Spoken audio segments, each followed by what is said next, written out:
Good evening everyone guys. Previous session में हमने general horticulture के बारे में पूरी तरह से डिस्कस कर चुके हैं। इस सेशन में हम निर्मल सुंडा के हॉर्टिकल्चर वाले पोर्शन के फ्रूट प्रोडक्शंस के बारे में डिस्कस करेंगे। तो आइए स्टार्ट करते हैं इस सेशन को। पहले नंबर पे आपका दिया है मैंगो कल्टीवेशन। मैंगो का साइंटिफिक नेम मंजीफेरा इंडिका किस फैमिली बिलोंग करता है? एनाकार्डियेसी फैमिली बिलोंग करता है। इसके साथ ही साथ कैश्यू नट भी आपका एनाकार्डियेसी फैमिली से ही बिलोंग करता है। और एनाकार्डियेसी फैमिली का जो मेन फीचर होता है वो रेजिनस कैनाल जो होता है वो मेजर कैरेक्टरिस्टिक्स होता है एनाकार्डियेसी फैमिली का। First point related to mango cultivation, known as national fruit of India and king of fruits of India, यानी कि भारत में फलों का राजा किसे कहते हैं? मैंगो को कहते हैं। और नेशनल भारत का राष्ट्रीय फल भी जो है मैंगो को ही कहा जाता है, जबकि भारत का राष्ट्रीय हो गया।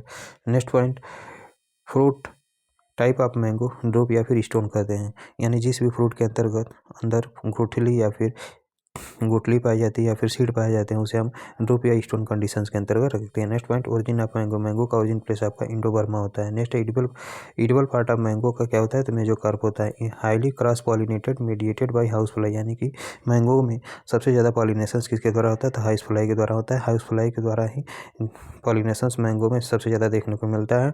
और हाउस फ्लाई साइंटिफिक नेम मस्का डोमेस्टिका होता है। और हाउस फ्लाई में किस प्रकार का माउथ पार्ट पाया जाता है? तो स्पंजिंग टाइप का माउथ पार्ट जो होता है हाउस फ्लाई में पाया जाता है। और नेक्स्ट, सबसे ज़्यादा पॉलिनेशन जो होता है वो इंसेक्ट के द्वारा होता है। इंसेक्ट में सबसे ज़्यादा हनी बी के द्वारा होता है, जो कि 80% से अधिक पॉलिनेशन इसी के कारण हो देखने को मिलता है। Next point, India ranking first mango productions में, तो मैंगो के प्रोडक्शंस में India rank in first mango productions, तो फर्स्ट 50% ऑफ द वर्ल्ड, यानी सभी प्रकार के फ्रूट्स के अंतर्गत देखा जाए तो सबसे ज़्यादा मैंगो का प्रोडक्शन कौन करता है? तो पूरे विश्व में सबसे ज़्यादा मैंगो का प्रोडक्शन कौन सा देश करता है?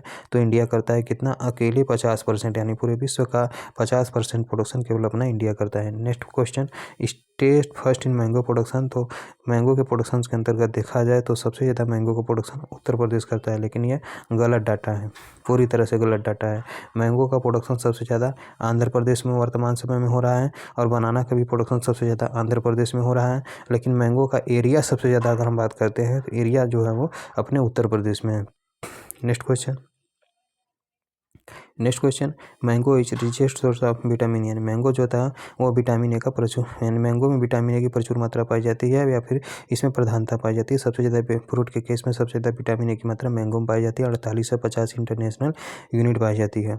और दूसरे नंबर पर आपका पपीता में आता है, जो कि 20 इंटरनेशनल यूनिट पाया जाता है। वेजिटेबल के केस में सबसे ज़्यादा विटामिन ए की मात्रा जो होती है वो पहले नंबर पर अमरेंथस में पाया जाता है। कितना? तो अमरेंथस में 13,000 मिलीग्राम पर 100 ग्राम पाया जाता है। 13,000 इंटरनेशनल यूनिट पाया जाता है। दूसरे नंबर पे आपका पालक में पाया जाता है। तीसरे नंबर पे बथुआ के लिप्स में पाया जाता है। कितना है?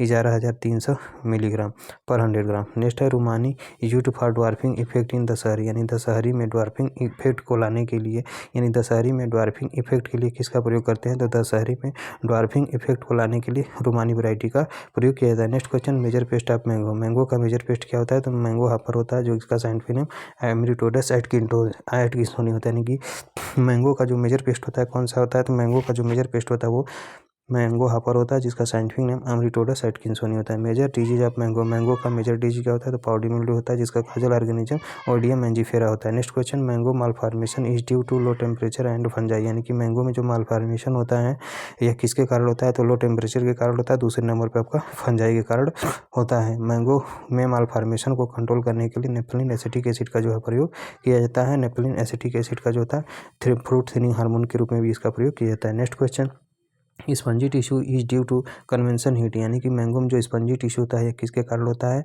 तो कन्वेंशन हीट के कारण होता है। और स्पंजी टिश्यू की प्रॉब्लम सबसे ज़्यादा मैंगो की अल्फांसो वैरायटी में पाई जाती है, क्योंकि अल्फांसो जो था वो second sweetest variety of mango का होता है। सबसे ज़्यादा अपने इंडिया से एक्सपोर्ट किए जाने वाला मैंगो भी आपका अल्फांसो होता है। और अल्फांसो हो गया, छोड़ो। Next question, internal fruit necrosis is due to boron deficiency, यानी मैंगो के अंदर जो नेक्रोसिस होता है, यानी कि इंटरनल फ्रूट नेक्रोसिस जो होता है मैंगो के अंदर, वो बोरान की डिफिशियंसी के कारण होता है। नेक्स्ट है, सभी प्रकार के ब्राउनिंग, सभी प्रकार के क्रैकिंग और सभी प्रकार के क्रैकिंग बोरान की डिफिशियंसी के कारण होता है। लेकिन एप्पल में जो क्रैकिंग होता है वो कैल्शियम की डिफिशियंसी के कारण होता है। नेक्स्ट है, deblossoming is control of mango malformation, यानी मैंगो को मालफॉर्मेशन को कंट्रोल करने के लिए हम डिप्लोसोमिंग की प्रक्रिया अपनाते हैं मैंगो केस में, यानी कि मैंगो मालफॉर्मेशन को कंट्रोल करने के लिए डी ब्लॉसमिंग की क्रिया की जाती है, यानी कि इसमें ब्लॉसम को हिलाकर नीचे गिरा दिया जाता है। नेक्स्ट है, क्लस्टरिंग और झुमका इन मैंगो में जो क्लस्टरिंग होता है या फिर झुमका होता है, यह किसके कारण होता है? तो यह भी लो टेम्परेचर के कारण होता है, या फिर पाला पड़ने से क्लस्टरिंग या फिर झुमका डिसऑर्डर जो होता है वो मैंगो के केस में देखने को मिलता है। लो टेम्परेचर होता है, improper pollination and poor fertilization, यानी कि क्लस्टरिंग और झुमका इन मैंगो में क्लस्टरिंग या फिर झुमका किसके कारण होता है? जब फ्लावरिंग होने लगती है मैंगो की, उस समय पाला ज़्यादा पड़ जाता है, या टेम्परेचर नीचे 0 डिग्री के नीचे चला जाता है, या फिर टेम्परेचर लो हो जाता है, और improper pollination and improper fertilization के कारण भी जो होता है क्लस्टरिंग या झुमका जो होता है वो मैंगो में देखने को मिलता है। Next question, mango is a climatic and tropical fruits, यानी मैंगो जो होते हैं वो क्लाइमेटिक एंड ट्रॉपिकल फ्रूट्स के अंतर्गत आते हैं। Next question, in mango only 0.1% flower drops fruits and developed fruit to maturity, यानी कि मैंगो में केवल 0.1% फ्लावर ही अपने फ्रूट मैच्योरिटी तक पहुंच पाते हैं। इसके बाद जितने भी फ्लावर्स होते हैं वो नीचे की तरफ गिर जाते हैं। नेक्स्ट है, VHT का मतलब होता है vapour heat treatment. Vapour heat treatment is recommended for disinfection of mango against fruit fly and stone weevil, यानी फ्रूट फ्लाई एंड स्टोन बेबिल के विरुद्ध मैंगो में यानी कि फ्रूट फ्लाई एंड स्टोन बेबिल के प्रति VHT सिस्टम को इंट्रोड्यूस किया गया है। किसमें? मैंगो में, यानी कि फ्रूट फ्लाई एंड स्टोन बेबिल से मैंगो को बचाने के लिए वेपर हीट ट्रीटमेंट को जो है वो लाया गया है, जिसका टेम्परेचर 28 से 32 डिग्री सेंटीग्रेड तक रखा जाता है। बॉटम हीट टेम्परेचर का, यानी वेपर हीट ट्रीटमेंट जो होता है, वेपर हीट ट्रीटमेंट मैंगो में फ्रूट फ्लाई एंड स्टोन बेबिल के अंतर्गत किया जाता है। और एक होता है बॉटम हीट ट्रीटमेंट किसे कहते हैं? तो वेपर हीट ट्रीटमेंट छोड़ो, बॉटम हीट ट्रीटमेंट जिसे हम VHT के नाम से जानते हैं वो 28 से लेकर 32 डिग्री सेंटीग्रेड टेम्परेचर तक होता है। और एक और होता है कौन सा ट्रीटमेंट? तो उसी को हम VHT ट्रीटमेंट का कहते हैं, 43 डिग्री सेंटीग्रेड पर यह किया जाता है। नेक्स्ट है, Kanyakumari and Madurai district of Tamil Nadu produces 2 crops of mango in a year, यानी कि तमिलनाडु के कन्याकुमारी और मदुराई जिले में मैंगो की 2 फसलें एक वर्ष में ली जाती हैं। Alphonso it is commercial variety of mango in Maharashtra, यानी कि महाराष्ट्र में मैंगो की जो कमर्शियल वैरायटी होती है वो कौन सी होती है? तो अल्फांसो होती है, यानी महाराष्ट्र में मैंगो की जो कमर्शियल वैरायटी होती है वो अल्फांसो होती है। Propagation of mango is due to veneer grafting, जो कि बेस्ट कमर्शियल मेथड होता है प्रोपोगेशन का in case of mango. Sai Sugandha it is regular bearing variety and free from malformation, यानी कि साई सुगंधा जो मैंगो की वैरायटी होती है इसमें रेगुलर बेरिंग हैबिट पाई जाती है, और यह मालफॉर्मेशन के प्रति पूरी तरह रेसिस्टेंट होता है। सॉइल कैसा चाहिए? तो मैंगो के कल्टीवेशन के लिए वेल ड्रेन्ड लोमी सॉइल की आवश्यकता होती है। प्लांटिंग टाइम कब होता है? तो बरसात के महीने में, यानी कि जितने भी समर सीजन के फ्रूट्स हो या फिर ट्रॉपिकल फ्रूट्स हो चाहे सब ट्रॉपिकल फ्रूट्स हो, इन सभी का प्लांटिंग टाइम जो होता है वो जून जुलाई के महीने या फिर बरसात के महीने में किया जाता है। लेकिन जितने भी जो डेसिड्यूएट फ्रूट होते हैं या फिर जो टेम्परेट रीजन वाले फ्रूट्स होते हैं इनका प्लांटिंग टाइम जो होता है वो जनवरी फरवरी के महीने में, यानी कि जब ठंडी ज़्यादा रहता है तो उसी समय किया जाता है। नेक्स्ट है, और दिसंबर जनवरी के महीने में ही जो है विंटरिंग किया जाता है इनके सब रोजेज, जबकि नॉर्मल और रोज़ की जो बुआई की जाती है ठंडी के महीने में किया जाता है अक्टूबर नवंबर के महीने में। नेक्स्ट है, डिस्टेंस की बात करते हैं तो इसमें डिस्टेंस जो देसी जो मैंगो होते हैं उनका डिस्टेंस जो होता है 10 से 12 मीटर रखा जाता है, यानी कि 10 × 10 पे नॉर्मल स्पेसिंग रखी जाती है। और ग्राफ्टेड का, यानी कि देसी वैरायटी का स्पेसिंग 10 से 12 मीटर रखा जाता है। ग्राफ्टेड वैरायटी का 8 से 8 मीटर रखा जाता है। आम्रपाली का 2.5 × 2.5 रखा जाता है। और दशहरी का जो है 5 × 5 रखा जाता है। दशहरी का 5 × 5 रखा जाता है। Amrapali ultra high density planting के रूप में यूज किया जाता है, लेकिन इसे हाई डेंसिटी प्लांटिंग हर जगह क्वेश्चन में पूछा जा रहा है। लेकिन दूसरे नंबर पे हाई डेंसिटी प्लांटिंग के अंतर्गत आपका दशहरी आता है, जिसका स्पेसिंग 5 × 5 रखा जाता है। और ग्राफ्टेड जो मैंगो प्लांट होता है उनका स्पेसिंग 8 × 8 रखा जाता है। और नॉर्मल या फिर देसी जो मैंगो होता है इनका स्पेसिंग 10 से 12 मीटर रखा जाता है। नेक्स्ट है propagation method of mango. Commercial method जो था बीनियर ग्राफ्टिंग होता है, जो कि अप्रैल से लेकर अक्टूबर महीने तक किया जाता है, यानी कि अप्रैल से लेकर अक्टूबर महीने तक हम बीनियर ग्राफ्टिंग आसानी से कर सकते हैं। रिसेंटली मेथड आपका वर्तमान समय में मैंगो में कौन सा प्रोपोगेशन का मेथड यूज में ला रहे हैं, तो पिकोटाइल स्टोन ग्राफ्टिंग प्रयोग में लाया जा रहा है, जिसका इस्टेब्लिशमेंट जो है कुकर रीजन महाराष्ट्र में हुआ था। Other method of mango propagation का एनर्जिंग है and softwood grafting. Softwood grafting आपका कैश्यू नट एंड टी में भी किया जाता है। नेक्स्ट है important variety related to mango cultivation. Important variety related to mango cultivation, serial number दिया, वैरायटी दिया, उसके कैरेक्टरिस्टिक्स के बारे में बताया गया। अल्फांसो पहले नंबर की जो वैरायटी है अल्फांसो। बेस्ट एक्सपोर्ट वैरायटी है but sustainable to spongy tissue, also known as Hapus, यानी कि अल्फांसो को हम हाफूस के नाम से जानते हैं और स्पंजी टिश्यू के प्रति बहुत ही कमजोर वैरायटी होती है और सबसे ज़्यादा एक्सपोर्ट वैरायटी की जाने वाली वैरायटी जो थी वो अल्फांसो होती है। और सबसे ज़्यादा पॉपुलर वैरायटी कहाँ की होती है, तो महाराष्ट्र की सबसे ज़्यादा पॉपुलर वैरायटी अल्फांसो होती है, जिसके क्रॉस में अल्फांसो लग जाता है वो रेसिस्टेंट हो जाता है स्पंजी टिश्यू के प्रति। लेकिन ओनली जो अल्फांसो वैरायटी होती है वह इस ससेप्टेबल होती है। स्वीटेस्ट वैरायटी कौन सी होती है, तो मैंगो की सबसे स्वीटेस्ट वैरायटी आपका चौसा होती है, बट लेट मैच्योरिंग वैरायटी, लेकिन यह लेट से तैयार होने वाली वैरायटी होती है। Grown in northern India, Bharat में लेट से मैच्योर होने वाली सबसे स्वीटेस्ट वैरायटी आपका चौसा होती है। बंगनापल्ली की बात करते हैं तो मोस्ट कमर्शियल वैरायटी आप आंध्र प्रदेश, यानी बंगनापल्ली जो वैरायटी होती है मैंगो की आंध्र प्रदेश की सर्वाधिक फेमस वैरायटी होती है। नेक्स्ट है Bombay green. Bombay green early maturing variety of north India, यानी कि जो उत्तरी भारत होता है उसमें पहले मैच्योर, यानी कि पहले बहुत ही पहले मैच्योर होने वाला जो मैंगो की वैरायटी होती है वो बॉम्बे ग्रीन होती है। आल्सो नोन है, जिसे हम सरूली के नाम से जानते हैं, यानी कि बॉम्बे ग्रीन को ही सरूली के नाम से जाना जाता है। बॉम्बे ग्रीन में सबसे ज़्यादा विटामिन सी की मात्रा पाई जाती है। 55 नंबर की वैरायटी है Kesar. It has good processing quality, यानी इसमें प्रोसेसिंग क्वालिटी जो होती है सबसे अच्छी होती है। और सबसे ज़्यादा कहाँ पर फेमस होता है, तो केसर वैरायटी जो होती है वो गुजरात के लिए सबसे ज़्यादा फेमस वैरायटी मानी जाती है। नेक्स्ट है लंगड़ा। अगली वैरायटी है 6वें नंबर की वैरायटी है लंगड़ा, नॉर्थ इंडियन वैरायटी है और हैज कैरेक्टरिस्टिक टर्पेंटाइन फ्लेवर, इसमें टर्पेंटाइन है फ्लेवर पाया जाता है और नॉर्थ इंडिया की वैरायटी होती है। 7वें नंबर की वैरायटी है निरंजन, जो कि ऑफ सीजन वैरायटी होती है।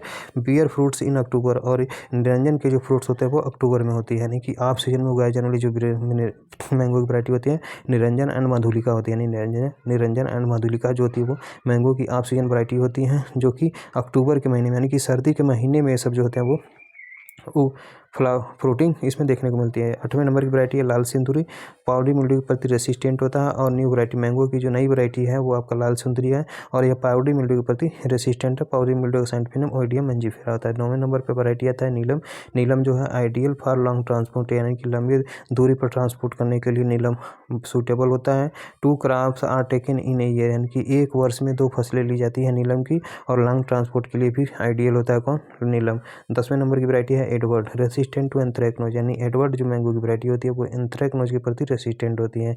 11वें नंबर पर फजली वैरायटी आती है commonly grown in Bihar and West Bengal, यानी कि मैंगो की जो फजली वैरायटी होती है इसको साधारणतः बिहार और वेस्ट बंगाल में उगाया जाता है। 12वें नंबर की वैरायटी है बंगलोरा, यह इसे हम तोतापरी के नाम से जानते हैं, यानी कि बंगलोरा को ही हम तोतापरी के नाम से जानते हैं। साउथ इंडियन वैरायटी के रूप में इसे जाना जाता है, यानी बंगलोरा जो होती है वो एक प्रकार की साउथ इंडियन वैरायटी होती है और इसी को हम तोतापरी के नाम से जानते हैं। 13वें नंबर पर दशहरी आता है। दशहरी को जो है grown in UP best medium ripening variety, यानी कि दशहरी जो वैरायटी होती है उत्तर प्रदेश में उगाई जाने वाली सबसे बेस्ट वैरायटी होती है और यह मीडियम राइपेनिंग मैच्योरिटी वैरायटी, यानी कि मीडियम राइपेनिंग वैरायटी के रूप में इसे जाना जाता है कि इसको बेस्ट मीडियम राइपेनिंग वैरायटी कौन सी होती है, दशहरी होती है।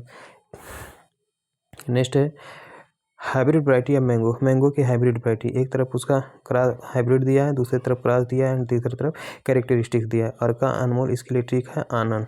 अर्का अनमोल की ट्रिक क्या है, तो नहीं गलत हो गया, अर्का अनमोल इसके लिए ट्रिक क्या है, तो अर्का अनमोल के लिए जो ट्रिक है वो है आपका ट्रिपल एजे, यानी अर्का अनमोल का क्रॉस क्या होता है, तो अर्का अनमोल का क्रॉस होता है अल्फांसो इंटू जनार्दन पसंद होता है। फ्री फ्रॉम स्पंजी टिश्यू के प्रति यह रेसिस्टेंट होता है। दूसरे नंबर की वैरायटी है अर्का पुनीत, इसके लिए ट्रिक है APAB, APAB, यानी आम्रपाली अल्फांसो इंटू बंगनापल्ली के क्रॉस से जो है अर्का पुनीत निकाला गया, यह भी स्पंजी टिश्यू के प्रति रेसिस्टेंट होता है। तीसरी वैरायटी का नाम है अर्का अरुणा, तीसरे नंबर की वैरायटी है अर्का अरुणा, इसके लिए ट्रिक है AA BA, यानी डबल ए से अर्का अरुणा हो जाएगा और इसका क्रॉस क्या था, बंगनापल्ली इंटू अल्फांसो होता है। ये भी स्पंजी टिश्यू के प्रति फ्री होता है, स्पंजी टिश्यू के प्रति ये भी फ्री होती है। नेक्स्ट वैरायटी है चौथे नंबर का रत्ना। यह सीधा सीधा है आर्यन यानी नीलम गुड़े दशहरी के क्रॉस से इसको निकाला गया है। आर्यन नीलम गुड़े दशहरी के क्रॉस से निकाला गया है। स्पंजी टिश्यू डिजीज के प्रति रेसिस्टेंट होता है यानी कि स्पंजी टिश्यू से रत्ना वैरायटी भी फ्री होता है। डेवलप्ड फ्रॉम कोंकण का कृषि विद्यापीठ डपोली महाराष्ट्र यानी कि रत्ना वैरायटी का इस्टेब्लिशमेंट कहाँ से किया गया है तो कोंकण रीजन ऑफ महाराष्ट्र जो कि कृषि विद्यापीठ यानी कोंकण कृषि विद्यापीठ डपोली महाराष्ट्र से इसका इस्टेब्लिशमेंट किया गया है। नेक्स्ट वैरायटी है 5वें नंबर की वैरायटी है आम्रपाली। इसके लिए ट्रिक है अडानी। आम्रपाली के लिए ट्रिक क्या है आम्रपाली के लिए ट्रिक है अडानी यानी आम्रपाली क्रॉस क्या होता है दशहरी गुड़े नीलम होता है और ड्वार्फिंग होता है यानी कि आम्रपाली जो होता है वो अल्ट्रा हाई टेंसिटी प्लांटिंग के अंतर्गत आता है जिसका स्पेसिंग 2.5 मीटर इस बार रखा जाता है और प्लांट पॉपुलेशन 6400 प्लांट प्रति हेक्टेयर रहता है। गुड फॉर किचन गार्डन में वो लगाने के लिए सबसे बेस्ट माना जाता है। पॉट गार्डन के लिए भी सबसे बेस्ट होता है। Developed from Indian agricultural research institute new Delhi यानी कि इसका स्टेब्लिशमेंट IARI न्यू दिल्ली से किया गया है। नेक्स्ट वैरायटी है 6वें नंबर की वैरायटी है सिंधु। सिंधु के लिए क्रॉस है क्या तो सिंधु के लिए क्रॉस है सर्रा यानी कि रत्नाकुड़े अल्फांसो होता है और फिर first seedless variety in world यानी पूरे विश्व में जो प्रथम सीडलेस वैरायटी यानी पूरे विश्व की जो प्रथम सीडलेस वैरायटी है वो आपका सिंधु होती है। डेवलप्ड फ्रॉम कोंकण कृषि विद्यापीठ दपोली महाराष्ट्र इसका भी इस्टेब्लिशमेंट जो है वो रत्ना के समान ही कोंकण कृषि विद्यापीठ दपोली महाराष्ट्र से किया गया है। नेक्स्ट अगली वैरायटी है 7वें नंबर की वैरायटी है मल्लिका जिसके लिए ट्रिक क्या है तो इसके लिए ट्रिक है मेंड यानी कि नीलम गुड़े दशहरी क्रॉस से हाईएस्ट विटामिन कंटेंट यानी कि मल्लिका में सबसे ज़्यादा विटामिन ए की मात्रा पाई जाती है यानी कि मल्लिका में विटामिन ए की मात्रा सबसे ज़्यादा पाई जाती है। डेवलप्ड इसका भी इस्टेब्लिशमेंट IARI न्यू दिल्ली से किया गया है। 8वें नंबर की वैरायटी है साई सुगंधा जिसके लिए ट्रिक है STK। इसके लिए ट्रिक है STK यानी तोतापुरी केसर के क्रॉस से निकाला गया new hybrid variety of mango की जो नई हाइब्रिड वैरायटी है वो आपका साई सुगंधा है। 9वें नंबर की वैरायटी कौन सी है तो 9वें नंबर की वैरायटी है अंबिका जो कि किसका क्रॉस है तो इसके लिए ठीक है अंबिका। इसके लिए ठीक है आज यानी कि आम्रपाली इसमें ट्रिपल वाले में जहाँ 3 ठो देखने को मिले वहाँ समझ जाइए कि आम्रपाली लगा होगा तो आम्रपाली खुद ही क्रॉस है तो आम्रपाली और जनार्दन पसंद के जो क्रॉस जो है वो क्या निकाला गया लगा कहाँ से निकाला गया है तो ये भी डेवलप्ड फ्रॉम CISH लखनऊ यानी कि central institute of horticulture research institute central institute of सब ट्रॉपिकल हॉर्टिकल्चर लखनऊ के द्वारा इसका इस्टेब्लिशमेंट किया गया अंबिका का यूपी में। स्किन कलर डार्क होता है यानी कि इसका जो स्किन कलर होता है वो डार्क रेड होता है। यील्ड भी इसकी ज़्यादा होती है। अगला 10वें नंबर की जो हाइब्रिड है अदर हाइब्रिड्स आर पूसा लालिमा पूसा प्रतिभा पूसा पीताम्बर पूसा श्रेष्ठ यानी कि मैंगो की जो अदर हाइब्रिड्स है इसमें आपका पूसा लालिमा आता है पूसा प्रतिभा आता है पूसा पीताम्बर आता है एंड पीताम्बर केवल किसकी वैरायटी होती है तो पीताम्बर केवल प्याज की वैरायटी होती है लेकिन पूसा पीताम्बर जो होती है वो मैंगो की वैरायटी होती है। पूसा श्रेष्ठ भी मैंगो की वैरायटी होती है। नेक्स्ट है टाइप्स ऑफ मैंगो वैरायटी।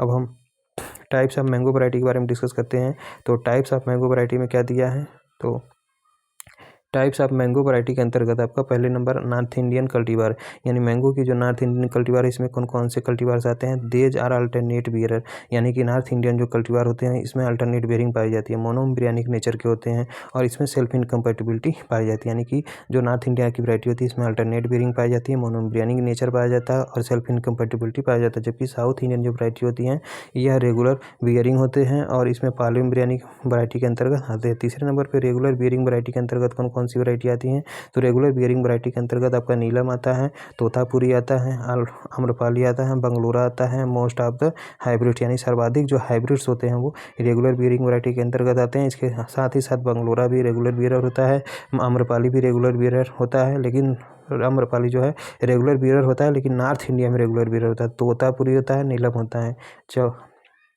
चौथा क्लासिफिकेशन क्या किया गया है अल्टरनेट बियरिंग वैरायटी कौन सी होती है यानी कि वह वैरायटी जिसमें अल्टरनेट बियरिंग पाई जाती है तो लंगड़ा में अल्टरनेट बियरिंग पाया जाता है। टर्पेंटाइन फ्लेवर भी पाया जाता है। सबसे ज़्यादा फ्रूट सीटिंग लंगड़ा में ही पाया जाता है। दशहरी जो होता है वो हाई टेस्टिंग प्लांटिंग जिसका स्पेसिंग 5x5 मीटर स्क्वायर रखा जाता है और बॉम्बे ग्रीन जो होता है जिसमें विटामिन सी सबसे ज़्यादा पाया जाता है। मल्लिका में विटामिन ए की मात्रा सबसे ज़्यादा पाई जाती है यानी कि मल्लिका हो गया बॉम्बे ग्रीन हो गया दशहरी हो गया लंगड़ा दशहरी बॉम्बे ग्रीन मल्लिका ये अल्टरनेट बियरर वैरायटी होते हैं मैंगो के। नेक्स्ट है ऑक्सीजन वैरायटी में कौन कौन सी वैरायटी आती है तो निरंजन और मधुलिका जो थी वो मैंगो की ऑक्सीजन वैरायटी होती है जो कि अक्टूबर नवंबर में फ्रूटिंग इसमें देखने को मिलती है। नेक्स्ट है पॉलीम्ब्रियानी वैरायटी ऑफ मैंगो। मैंगो की पॉलीम्ब्रियानी वैरायटी के अंतर्गत कौन सी वैरायटी आती है? तो मैंगो की पॉलीम्ब्रियानी वैरायटी के अंतर्गत आपका ओलूर आता है, चंद्रकरण आता है, मलगोआ आता है, गोवा आता है एंड बेलारी आता है। यानी कि ओलूर हो गया, चंद्रकरण हो गया, गोवा हो गया, मलगोवा हो गया, बेल्लारी, ये सभी वैरायटी जो थी पॉलीम्ब्रियानिक नेचर की मैंगो की वैरायटी होती है। नेक्स्ट हेडिंग दिया है insect pest related to mango cultivation. Mango cultivation से संबंधित इंसेक्ट पेस्ट। पहले नंबर पे आपका मैंगो मिलीबग आता है जिसका साइंटिफिक नेम डोसिया मंजीफेरा होता है। फैमिली इसका मार्गोडीडी होता है। इसका फैमिली क्या होता है? तो मैंगो मिलीबग का जो फैमिली होता है मार्गो डीडी होता है। It is a major pest of mango का मेजर पेस्ट होता है। Nymph and adult suck the cell sap, यानी कि इसके निम्फ और एडल्ट जो होते हैं वो सेल के सैप को सक करने का काम करते हैं। कहाँ से सक करते हैं? तो लीफ से सक करते हैं और टेंडर ट्रंक से सक करते हैं। और मैंगो मिलीबग जो होता है वो अंडा कहाँ पर देता है? तो मैंगो मिलीबग जब उसको अंडा देना होता है तो वो प्लांट से नीचे चला आता है और सॉइल में अंडे देकर फिर अंडे को तोप कर फिर चला जाता है वो प्लांट्स पर। इसके कंट्रोल के लिए क्या करते हैं? तो इसका मैनेजमेंट जो था वो अल्काथीन बाइंडिंग किया जाता है। यानी कि अल्काथीन का बाइंडिंग किया जाता है कितना? तो 40 से 45 centimetre wide and 30 centimetre above ground, यानी कि पृथ्वी की सतह पर, यानी ग्राउंड यानी कि प्लांट के ग्राउंड पर 30 से 45 सेंटीमीटर चौड़ा और 30 सेंटीमीटर ऊपर, यानी कि प्लांट ग्राउंड से 30 सेंटीमीटर ऊपर और 35 से 45 सेंटीमीटर चौड़ा अल्काथीन का बेंडिंग किया जाता है। दूसरे नंबर पे आपका कार्बारिल का प्रयोग करते हैं। कितनी मात्रा में? तो कार्बारिल का जो होता है 0.2%, यानी कि मैंगो मिलीबग के कंट्रोल करने के लिए कार्बारिल का प्रयोग करते हैं, जो कि इस समय बंद हो चुका है। कार्बारिल के फार्मेशन के ही समय में मिथाइल आइसोसाइनेट, यानी कि मिथाइल आइसोसाइनेट जो है कार्बारिल इंसेक्टिसाइड बनाते समय मिथाइल आइसोसाइनेट इंसेक्टिसाइड के द्वारा 1984 ईस्वी में भोपाल गैस त्रासदी सर्वप्रथम देखने को मिला था, जिसमें बहुत ही सारे पीपल्स मर गए थे। तो कार्बारिल का प्रयोग जो था वो मैंगो मिलीबग के कंट्रोल के लिए करते हैं और स्प्रे के रूप में इसका प्रयोग करते हैं। कितनी मात्रा में? तो 0.25% मात्रा में करते हैं। इसके साथ ही साथ केरोसिन ऑयल का प्रयोग करते हैं। केरोसिन ऑयल का प्रयोग करते हैं और ग्लिसरॉल का भी प्रयोग करते हैं प्लांट के चारों तरफ।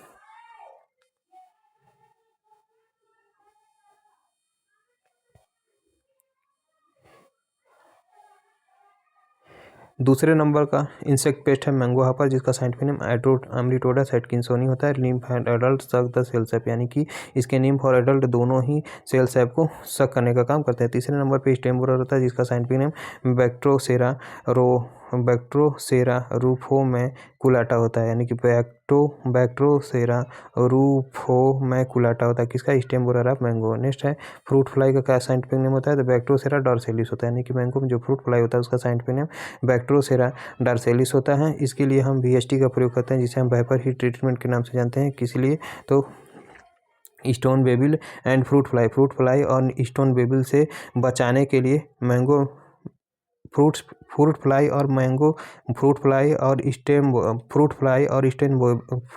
और स्टोन बेबिल से बचाने के लिए मैंगो में वेपर हीट ट्रीटमेंट किया जाता है। किस लिए किया जाता है? जब हम मैंगो का ट्रांसपोर्ट करते हैं तो उसी समय VST का प्रयोग करते हैं, ताकि रास्ते में ही उसमें फ्रूट फ्लाई और स्टोन बेबिल का अटैक न होने पाए। नेक्स्ट है mango stone weevil. Mango stone बेबिल का साइंटिफिक नेम क्या होता है? तो स्टर्नोचेटस मैंजीफेरी होता है।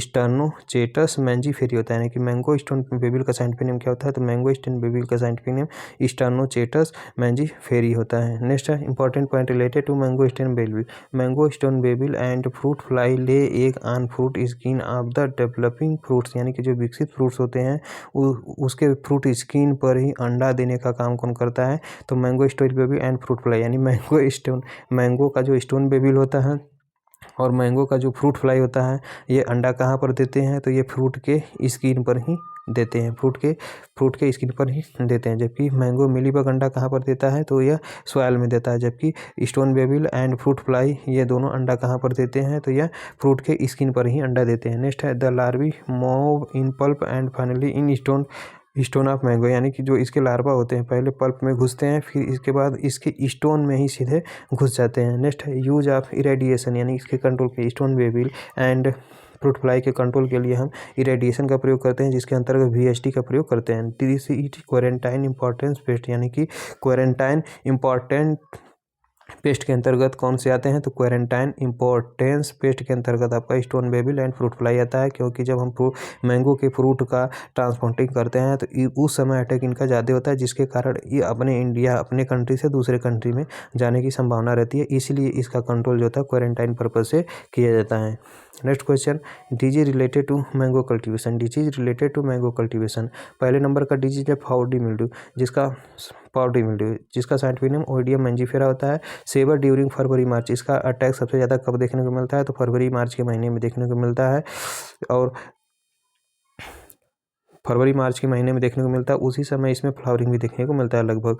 स्प्रेइंग ऑफ कैराथिन, यानी कि पाउडरी मिल्ड्यू को कंट्रोल करने के लिए क्या का प्रयोग करते हैं, तो कैराथिन का प्रयोग करते हैं। कितनी मात्रा में, 0.1% या फिर 1000 ppm मात्रा का प्रयोग करते हैं, या फिर 1 मिलीग्राम 1 लीटर पानी में मिलाकर स्प्रे किया जाता है। इसके लिए ट्रिक क्या है, तो इसके लिए ट्रिक है पेट्स और किलोमीटर, यानी पाउडरी मिल्ड्यू का काजल ऑर्गेनिज्म क्या होता है, एरिसाइफी होता है, मैंगो में ओइडियम होता है, और इसके लिए कैराथिन का प्रयोग करते हैं। डाउनी मिल्ड्यू जो होता है, इसका स्क्लेरोस्पोरा या फिर इसका स्क्लेरोस्पोरा होता है। ग्रेप में क्या होता है, तो ग्रेप में आपका ओइडियम के नाम से या कुछ भी होगा, तो इसके कंट्रोल के लिए मेटालैक्जेल का हम प्रयोग करते हैं। दूसरे नंबर पे कौन सा डिजीज आता है, एंथ्रेक्नोज। एंथ्रेक्नोज का साइंटिफिक नेम कैलेटोटाइगम ग्लोइस्पोराइड्स होता है। Seven in humid and high rainfall area, यानी कि जहाँ पर वर्षा अधिक होती है और जहाँ का एरिया एकदम ह्यूमिड होता है, वहाँ पर एंथ्रेक्नोज बहुत ही ज़्यादा अटैक करता है, जिसका साइंटिफिक नेम कैलेटोटाइगम ग्लोइस्पोराइड्स होता है। नेक्स्ट है मैंगो में मालफॉर्मेशन। तीसरा डिजीज है मैंगो का मालफॉर्मेशन, किसके कारण होता है, तो मैंगो में जो मालफॉर्मेशन होता है वो फ्यूजेरियम मोनेलिफार्मी के कारण होता है। वैरायटी क्या होता है, तो सुबग्लूटिनेना होता है। फिर से मैंगो में जो मालफॉर्मेशन होता है फंगस के कारण होता है। मैंगो में जो मालफॉर्मेशन होता है वो फंगस के कारण होता है, जिसका साइंटिफिक नेम फ्यूजेरियम मोनेलिफार्मी होता है। वैरायटी आपका सब ग्लूटिनेना होता है। First point related to mango malformation, vegetative and floral malformation, यानी कि मैंगो मालफॉर्मेशन को ही हम वेजिटेटिव एंड फ्लोरल मालफॉर्मेशन के नाम से जानते हैं। बंच टॉप अपीयरेंस, इसमें जो होता है बंच टॉप अपीयरेंस, यानी कि इसके ऊपर जो होते हैं वो गुच्छे की तरह संरचना दिखाई देने लगता है, और पूरा फ्लावर्स जो होता है वो बंच के रूप में आपस में ही उलझ जाते हैं। Next point, it is a serious problem in north India, यानी कि यह प्रॉब्लम सबसे ज़्यादा कहाँ पर देखने को मिलती है, तो मैंगो मालफॉर्मेशन सबसे ज़्यादा कहाँ पर अटैक करता है, या फिर सबसे सीरियस प्रॉब्लम कहाँ की होती है, तो नॉर्थ इंडिया की, जैसे कि पंजाब में हो गया, दिल्ली में हो गया, और उत्तर प्रदेश में। यानी कि नॉर्थ इंडिया जैसे उत्तर प्रदेश हो गया, दिल्ली हो गया, पंजाब में सबसे ज़्यादा इसका अटैक देखने को मिलता है। नेक्स्ट है Bombay green and Chausa are most susceptible, यानी कि मैंगो मालफॉर्मेशन के प्रति जो बॉम्बे ग्रीन वैरायटी होती है, चौसा वैरायटी होती है, बहुत ही ज़्यादा ससेप्टेबल वैरायटी के रूप में जाने जाते हैं। नेक्स्ट है मैनेजमेंट। मैंगो में इन सभी का मैनेजमेंट कैसे करते हैं, तो मैंगो में मैनेजमेंट करने के लिए हम प्रूनिंग कर सकते हैं, स्प्रेइंग आप मैंकोजेब करते हैं, कितना 2 ग्राम पर लीटर के हिसाब से, स्प्रेइंग आप नेफ्थलीन एसिटिक प्लानोफिक्स जिसका ट्रेड नेम होता है, इसकी 200 ppm मात्रा जो होता है वो by deblossoming at bird first stage in the month of October में करते हैं। यानी नेफ्थलीन एसिटिक मैंगो मालफॉर्मेशन से बचने के लिए हम क्या करते हैं, तो मैंगो मालफॉर्मेशन से बचने के लिए पहले तो प्रूनिंग कर दिया जाता है, जो अफेक्टेड पार्ट होता है उसको रिमूव कर दिया जाता है, या फिर मैंकोजेब का प्रयोग करते हैं 2 ग्राम पर लीटर के हिसाब से, and spraying of naphthalene acetic acid, यानी कि नेफ्थलीन एसिटिक एसिड की मात्रा मैंगो मालफॉर्मेशन को कंट्रोल करने के लिए नेफ्थलीन एसिटिक एसिड, जो कि फ्रूट थिनिंग हार्मोन के नाम से जाना जाता है, इसके 200 ppm मात्रा जो होता है प्रयोग में लाया जाता है। By deblossoming at first bird stage, यानी कि फर्स्ट बर्ड स्टेज पर इसका डिप्लोसमिंग करने के बाद ही जो है अक्टूबर के महीने में कहता है कि मैंगो मालफॉर्मेशन को रोकने के लिए नेफ्थलीन एसिटिक एसिड की 200 ppm मात्रा अक्टूबर के महीने में प्रयोग में किया जाता है। नेक्स्ट है फिजियोलॉजिकल डिसऑर्डर ऑफ मैंगो, यानी मैंगो से संबंधित जो फिजियोलॉजिकल डिसऑर्डर हैं, कौन कौन से डिसऑर्डर हैं, तो पहले नंबर पर ब्लैक टिप आता है, ड्यू टू डिफिशियंसी ऑफ पुरान, यानी ब्लैक टिप जो होता है वो किसके कारण होता है, तो ब्लैक टिप जो होता है मेनली जो होता है पुरान की डिफिशियंसी के कारण होता है। नेक्स्ट पॉइंट, सिम्टम्स कैसे होते हैं, तो नियर ब्रिक लेन, जहाँ पर ईंट के भट्टे होते हैं, distal end of affected fruits, यानी इसका जो किनारा होता है, यानी कि मैंगो के फ्रूट का जो किनारा होता है वो पूरी तरह से जल जाता है और काला हो जाता है। टर्न ब्लैक, और जल कर वह काला हो जाता है। एंड बिकम हार्डेंड, और फिर छूने पर वह बहुत ही ज़्यादा कठोर देखने में लगता है। Smoke of green brick kiln containing gases like, यानी कि जो ईंट के भट्टे होते हैं उससे 3 प्रकार की गैस जो होता है बहुत ज़्यादा मात्रा में निकलती है। यानी कि उससे जो होती है वो कौन कौन सी गैस बहुत ज़्यादा मात्रा में निकलती है, तो कार्बन सल्फर डाइऑक्साइड, फिर उसके बाद कार्बन मोनोऑक्साइड, फिर carbon dioxide and acetylene gas. Carbon dioxide तो हमें नहीं देखने को मिला है, sulphur dioxide, carbon monoxide and acetylene gas, जिसे C2H2 के नाम से जानते हैं, यही रिस्पांसिबल होते हैं किसके लिए, तो ब्लैक टिप ऑफ मैंगो के लिए। नेक्स्ट है मैनेजमेंट कैसे करते हैं, तो ब्लैक टिप ऑफ मैंगो का मैनेजमेंट करने के लिए establish the orchard away from brick kiln at the 1 kilometre distance, यानी कि 1.5 से 2 किलोमीटर जहाँ पर भी ईंट के भट्टे होते हैं वहाँ से 1.5 से 2 किलोमीटर दूरी पर यदि हम मैंगो का प्लांटिंग करते हैं तो वहाँ पर जो ब्लैक टिप ऑफ मैंगो की प्रॉब्लम होती है बिल्कुल भी देखने को नहीं मिलती है। Next point 3, spray of borax at the rate 0.6% before flowering, during the flowering and at fruit setting, यानी कि फ्लावरिंग के समय और फ्रूट सेटिंग के समय, फ्लावरिंग से पहले, यानी कि इसका प्रयोग जो होता है 3 बार किया जाता है कि mango black tip of mango को कंट्रोल करने के लिए बोरेक्स का स्प्रे 3 बार किया जाता है। कितनी मात्रा में, 6000 ppm या फिर 0.6% या फिर 6 ml पर लीटर ऑफ वाटर में मिलाकर जो है, एक तो फ्लावरिंग से पहले करते हैं, दूसरा आपका फ्लावरिंग के समय करते हैं, और तीसरा फ्रूट सेटिंग के समय किया जाता है। बोरेक्स कंटेंस 11% बोरान, यानी बोरेक्स में बोरान की कितनी मात्रा पाई जाती है, तो बोरेक्स में बोरान की मात्रा जो होती है वो 11% तक पाई जाती है। नेक्स्ट है दूसरे नंबर का जो डिसऑर्डर है स्पंजी टिश्यू, यानी मैंगो का जो दूसरा डिसऑर्डर है वो स्पंजी टिश्यू है, due to soil heat convection, जिसे हम हाई टेम्परेचर के नाम से जानते हैं। यानी कि स्पंजी टिश्यू जो होता है वो किसके कारण होता है, तो सॉयल हीट कन्वेंशन से, यानी कि सॉयल में जब हीट बहुत ज़्यादा हो जाता है तो उसके कन्वेंशन के कारण जो होता है स्पंजी टिश्यू की प्रॉब्लम देखने को मिलती है, जिसे हम हाई टेम्परेचर के नाम से भी डिनोट कर सकते हैं। Next point major problem in Alphonso, यानी कि स्पंजी टिश्यू की प्रॉब्लम जो है मुख्य रूप से अल्फांसो वैरायटी में ही देखने को मिलती है। Next point fruit from outside look normal, यानी कि जो fruit from outside look normal, यानी बाहर से जो मैंगो का फ्रूट जो होता है वो देखने में नॉर्मल लगता है, but A patch of less becomes spongy, लेकिन इसके अंदर का जो कुछ भाग होता है वो आपस में ही उलझ जाता है पैचेज के रूप में। येलोविश इनसाइड द फ्रूट्स, और उस फ्रूट का जो बाहरी हिस्सा होता है वो पीले रंग का दिखाई देने लगता है। नेक्स्ट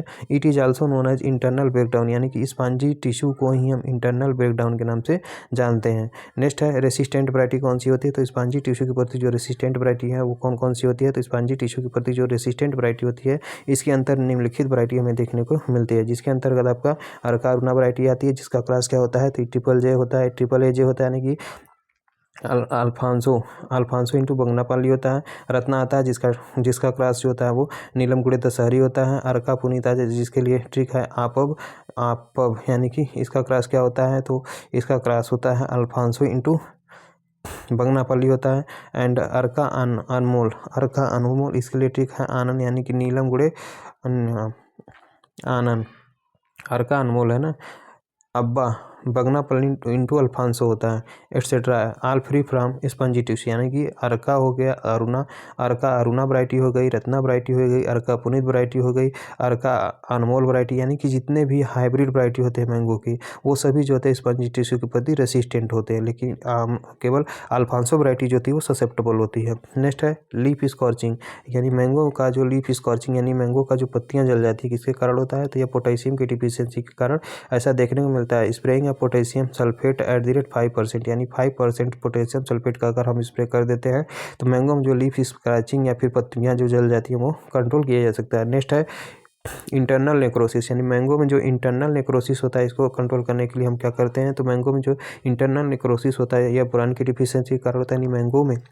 मैंगो में जो इंटरनल नेक्रोसिस होता है या बोरान की डिफिशियंसी के कारण होता है, इसका मैनेजमेंट हम एप्लीकेशन ऑफ बोरान या फिर बोरेक्स एट द रेट 0.6%, यानी कि 0.6% जब हम बोरेक्स या फिर बोरान का प्रयोग कर देते हैं तो इंटरनल नेक्रोसिस भी कंट्रोल हो जाता है। और दूसरे नंबर पे कौन सा कंट्रोल होता है, तो दूसरे नंबर पे बोरान का एप्लीकेशन करने से जो है मैंगो की जो ब्लैक टिप बीमारी होती है यह भी सही हो जाती है, यानी इंटरनल नेक्रोसिस और ब्लैक टिप दोनों के कंट्रोल के लिए बोरेक्स का प्रयोग करते हैं @0.6%।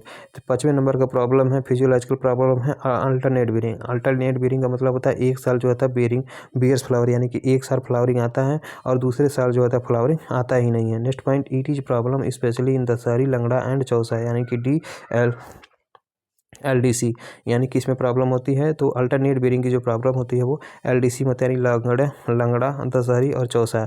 लंगड़ा, दशहरी और चौसा, इन तीनों में जो होती है वो अल्टरनेट बेरिंग की प्रॉब्लम होती है। इसको कंट्रोल करने के लिए, यानी अल्टरनेट बेरिंग से निजात पाने के लिए हम किसका प्रयोग करते हैं? तो पैक्लोब्यूटाजॉल या फिर इसका ट्रेंडियम आपका कलतार होता है। इसकी 5 से 10 ग्राम मात्रा प्रति प्लांट जो है यूज किया जाता है। इट इंक्लूड्स फ्लावर, और इसको कहाँ पर इंक्लूड करते हैं? तो फ्लावर पर ही दिया जाता है, यानी कि एप्लीकेशन ऑफ कलतार पैक्लोब्यूटाजॉल @5 से 10 ग्राम प्रति प्लांट। इट इंक्लूड्स फ्लावर, यानी कि पैक्लोब्यूटाजॉल या फिर कलतार का प्रयोग होता है वो सीधे फ्लावर पर किया जाता है। कितनी मात्रा में? तो 5 से 10 ग्राम मात्रा प्रति प्लांट जो है स्प्रे किया जाता है। किसका? पैक्लोब्यूटाजॉल का या फिर कलतार का।